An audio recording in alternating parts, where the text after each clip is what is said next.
एक गांव में एक आदमी रहता था जो कभी पक्षियों पर ध्यान नहीं देता था। उसे उनकी चहचहाहट से कोई फर्क नहीं पड़ता था।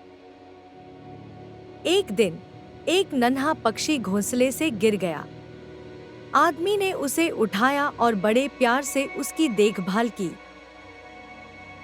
पक्षी ठीक होकर मधुर गीत गाने लगा। आदमी ने महसूस किया कि प्रकृति और जीवों की सेवा में कितनी सच्ची खुशी है। हमें भी सभी जीवों से प्रेम करना चाहिए।